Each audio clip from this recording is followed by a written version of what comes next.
तो हेलो दोस्तों, चलिए आप लोग आज हम बताते हैं सरस्वती माता की बातें, प्रकट कैसे हुई ये सब बातें। तो आज इस बारे में आप लोग को हम बताते हैं।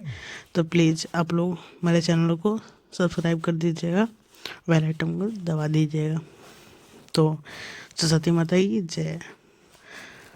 प्राचीन काल की बात है, जब सृष्टि की रचना हुई तब चारों ओर अंधकार और निर्भरता थी।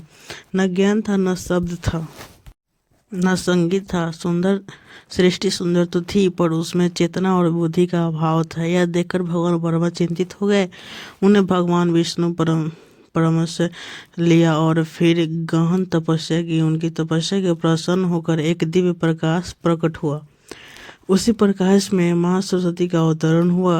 माँ सरस्वती के हाथों में वीणा थी, जो संगीत का प्रतीक है, पुस्तक थी और ज्ञान का प्रतीक है। यह और कमंडल था, जो विवेक और शुद्धता दर्शाता है। जैसे ही माँ ने वीणा की तार छेड़े, पूरी सृष्टि में शब्द, स्वर और ज्ञान का संचारण हो गया।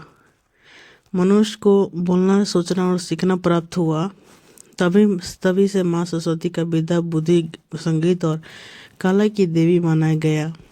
बसंत पंचमी का महत्व यह है, कहा जाता है कि बसंत पंचमी के दिन ही माँ सरस्वती प्रकट हुई थी, इसलिए उस दिन विशेष रूप से उनकी पूजा की जाती है। पीला रंग वस्त्र उत्साह और ज्ञान के प्रतीक है, इसलिए इस दिन पीले वस्त्र और पीले फूल अर्पित किए जाते हैं। शिक्षा के जुड़ी मान्यता माना जाता है कि जो विद्यार्थी श्रद्धा और सरस्वती पूजा करता है, उसे बुद्धि, स्मरण शक्ति, ज्ञान और सफलता का आशीर्वाद मिलता है।